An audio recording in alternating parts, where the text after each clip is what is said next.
नमस्कार दोस्तों, कैसे हैं आप सब। उम्मीद करती हूँ आप सब बहुत ही ज़्यादा अच्छे होंगे। तो आज की वीडियो जो है कोई ब्लॉगिंग नहीं है। मैं आज की वीडियो में आप लोगों से बात करना चाहती हूँ। आज की वीडियो जितिया व्रत के बारे में है और आज मैं आप लोगों को बताने जा रही हूँ जितिया व्रत कथा। तो ये व्रत जो है 2 दिन बाद ही जितिया व्रत आने वाली है, तो मैंने सोचा उसकी कथा आप लोगों को सुना दूं। तो अगर आप लोग मेरे चैनल पे न्यू आए हो तो प्लीज़ मेरे चैनल को सब्सक्राइब कर लीजिए और बेल आइकन की घंटी को ज़रूर दबा दीजिए। तो वीडियो को फुल वॉच कीजिएगा, पूरा देखिएगा, बिल्कुल भी स्किप मत कीजिएगा, नहीं तो ये कथा जो है, ये कहानी आप लोगों को समझ में नहीं आएगी। तो ये कहानी है 2 बहनों की कहानी। तो 2 बहन थी, एक की नाम था सुखनी और बड़ी बहन की नाम सुखनी थी और छोटी बहन की नाम दुखनी थी। तो जिस तरह के उन लोगों के नाम में सुखनी दुखनी उन लोगों का नाम है, ठीक उसी तरह का उन लोगों की जो है परिस्थिति भी थी। जिसका नाम सुखनी है उसकी जो है परिस्थिति बहुत ही अच्छी थी और जिसका नाम दुखनी है वो थोड़ा बहुत ही ज़्यादा मतलब वो गरीब थी। तो दोनों बहनें थी, दुखनी छोटी थी। तो दुखनी क्या करती थी, अपनी दीदी के घर मतलब सुखनी के घर वो सारा काम किया करती थी और वहाँ से जो भी उन्हें खाना बच जाता था वो लेकर आती थी और वो अपने बच्चों को देती थी और अपना भी पेट पालती थी। दुखनी का एक बेटा भी था। तो ऐसे करके वो अपना गुजारा करती थी। ऐसे में ही एक दिन क्या हुआ कि जितिया व्रत जो था वो आ गया। तो जो नहाने खाने का दिन होता है उस दिन क्या हुआ कि उस दिन भी उसको जाना था दीदी के घर, सुखनी के घर। उन्होंने सोचा कि आज मैं सुखनी के घर का खाना नहीं खाऊंगी, आज मैं घर आकर के बना के खाऊंगी। क्योंकि क्या होता है कि व्रत में सब कुछ जो है हमें साफ़ सुथरा नहा करके करना होता है, तभी हम उस दिन खाते हैं। तो ठीक ऐसा ही दुखनी ने सोचा था और वो चली गई सुखनी के घर और वहाँ पे सारा काम करने के बाद वहाँ पे खाना बनाया और फिर जो खुदी का चावल होता है, छोटे छोटे ऐसे जो टूट जाते हैं ना, जो चावल फेंक दिया जाता है, उन्होंने उस चावल को साइड में रख लिया और वहाँ पे जो सब्जी बनी उसकी डंठल जो थी, साग की डंठल, उनको भी उन्होंने साइड में रख लिया।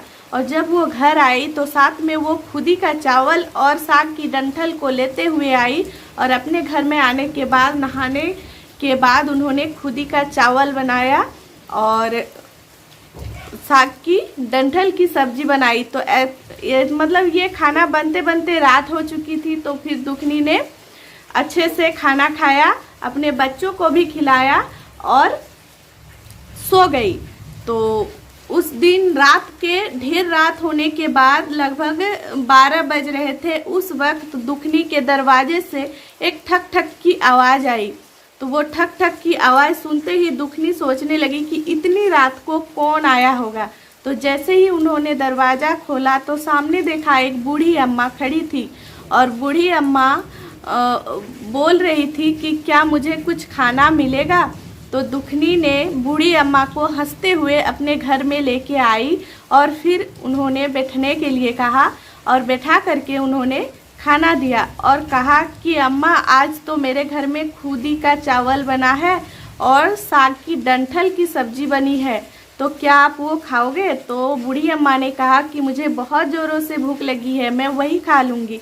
तो फिर दुखनी ने उसे वो दे दिया और बूढ़ी अम्मा ने खा लिया और खाते खाते वो देर रात तो आई ही थी। तो खाना खाते खाते फिर बूढ़ी अम्मा ने कहा कि बेटी मुझे दिखाई थोड़ा कम देता है, मैं इतनी रात को कैसे जाऊं। तो फिर दुखनी ने कहा अम्मा आप मत जाइए, आप यहीं पर रह लीजिए, आप सुबह को चले जाइएगा। तो दुखनी ने बूढ़ी अम्मा के लिए बिस्तर लगा दिया और फिर उन्हें सोने के लिए दे दिया और वो अपने खुद भी सोने के लिए चली गई। फिर थोड़ी ही देर बाद बूढ़ी अम्मा फिर से उनको बुलाने लगी, बेटी मुझे ज़ोरों से बाथरूम जाना है। तो फिर पहले के जो लोग होते हैं वो बोलते थे कि लेटरिन जाना है। तो दुखनी ने कहा अम्मा मैं तो ठहरी बहुत ही गरीब, मेरे घर में बाथरूम नहीं है, मैं हमेशा ही हम लोग बाहर ही जाते हैं, मैं क्या करूं, और रात भी बहुत ज़्यादा हो चुकी है, तो ऐसे में मैं बाहर नहीं जा सकती हूँ। आप ऐसा ऐसा कीजिए कि आप कोने में जा कर के कर दीजिए, मैं सुबह साफ कर दूंगी। तो फिर बूढ़ी अम्मा सीधे चली गई कोने में, और वो वहाँ जाने के बाद, और दुखनी ना बहुत ही ज़्यादा मतलब उसको नींद आ रही थी, तो वो लगभग सो ही गई थी। तो बूढ़ी अम्मा ने फिर आवाज़ लगाई कि बेटा मैं भर भर करूं या छर छर करूं, इस तरह की आवाज़ आई। तो दुखनी जो है बहुत ज़्यादा जो है वो नींद में आ चुकी थी, और वो गहरी नींद से ही बोल रही थी कि आप भर भर कर दीजिए। तो फिर बूढ़ी अम्मा ने कहा ठीक है। उसके बाद फिर थोड़ी देर के बाद फिर बूढ़ी अम्मा जो थी वो सीधा दुखनी के पास आई, और उन्होंने कहा बेटा मैं अपना हाथ कहाँ पोंछूं। तो फिर दुखनी ने नींद में ही कहा अम्मा आप मेरे सर में अपना हाथ पोंछ लीजिए, और वो नींद में ही बोल रही थी। और फिर बूढ़ी अम्मा ने वैसा ही किया, अपना हाथ जो है उनके सर में पोंछ दिया। जब अगले ही दिन सुबह हुई तो दुखनी को कुछ भी याद नहीं था, वो सोच रही थी कि ये सब एक सपना देखा है मैंने। और फिर वो सीधा सुबह जो है उपवास का दिन था, वो चली गई थी नहाने के लिए। तो जैसे ही वो नहाने के लिए गई तो नदी में उन्हें बहुत सारे लोग कह रहे थे, वो अपना बाल धो रही थी तो कह रहे थे कि क्या बात है दुखनी, तुम्हारे बालों से सोने की तरह बह रहे हैं। फिर दुखनी को याद आया वो सारी बातें, और फिर वो सोचने लगी कि वो सपना था कि सच था। फिर वो अपना बाल देखी तो सच में वो सोने की तरह उनमें से बह रहे थे।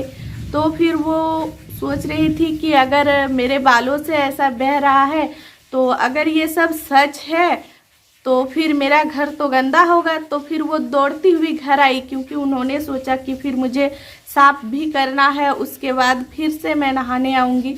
तो फिर वो दौड़ के घर आई, तो घर आते ही देखा जिस कोने में बूढ़ी अम्मा को उन्होंने जाने के लिए कहा था, उस कोने में जा कर के देखा तो वहाँ पे कोई गंदगी नहीं थी। और वहाँ पे जो देखा ना दुखनी ने, उसे देख के दुखनी के आंखें फटी की फटी रह गई। वो एकदम से चौंक गई, एकदम से मतलब बहुत बड़ा चमत्कार कह सकते हो आप लोग इसे। तो फिर हुआ ये था कि जब दुखनी दौड़कर नदी से घर आई, दरवाज़ा खोला और वो कोने में गई, तो वहाँ पे जाके देख रही है कि वहाँ पे गंदगी की बजाय ढेर सारा सोने के सिक्के और सोने के बहुत सारी चीज़ें इकट्ठा किया हुआ था। तो वो उसे देखकर हैरान रह गई, चकित हो गई कि ऐसा कैसे हो सकता है। इसका मतलब भगवान जी स्वयं आए थे मेरे घर और मैंने जो है उन्हें पहचाना नहीं। तो फिर दुखनी ने भगवान को बहुत बहुत धन्यवाद दिया और फिर वो व्रत अच्छे से करने लगी। और फिर क्या हुआ, जैसे ही व्रत ख़त्म हुआ, उसके जो पारण के दिन थे उसके अगले दिन उन्होंने क्या किया, अपना बेटा को फिर भेज दिया सुखनी के घर।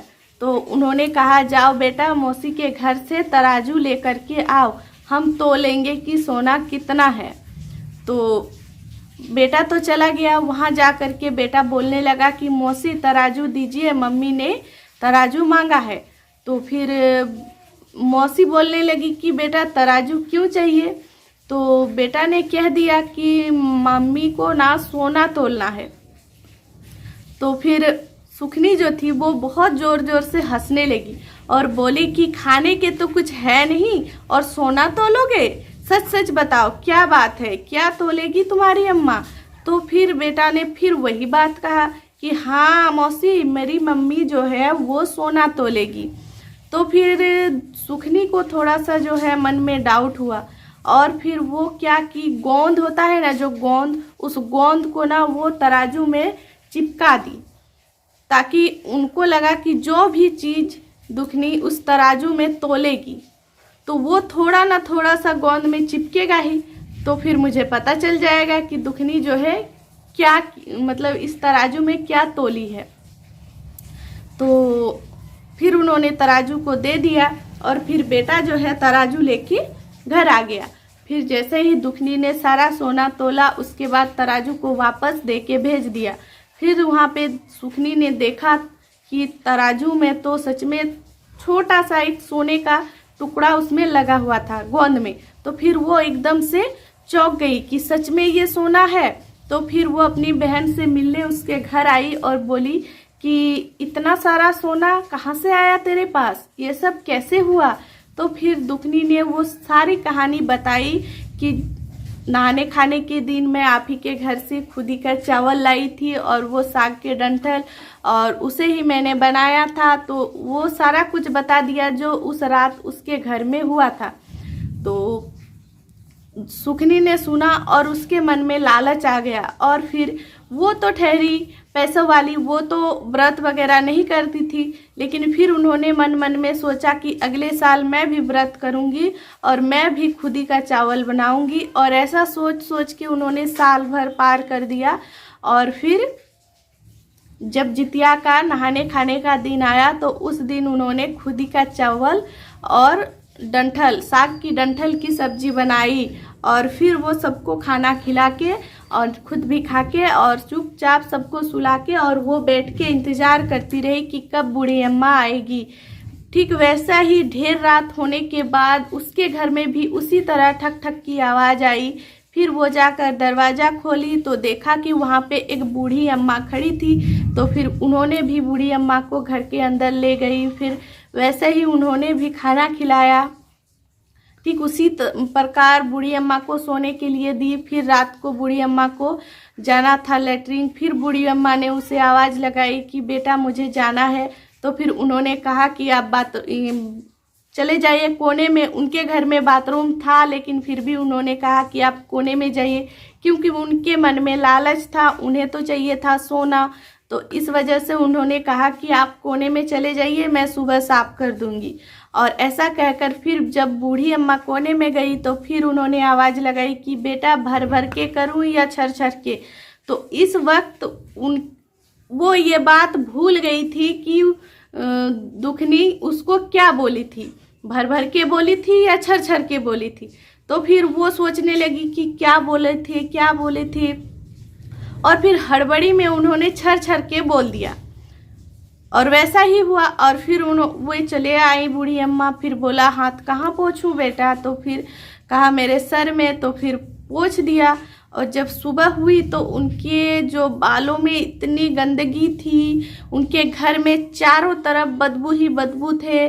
तो फिर वो बहुत ज़्यादा गुस्सा हो गई अपनी बहन पर, और फिर उनकी बहन को बुलाया और कहा कि तुमने मेरे साथ छल किया है, तुमने तो ऐसा कहा था, फिर मैंने तो किया, तो फिर मेरे साथ ऐसा क्यों नहीं हुआ।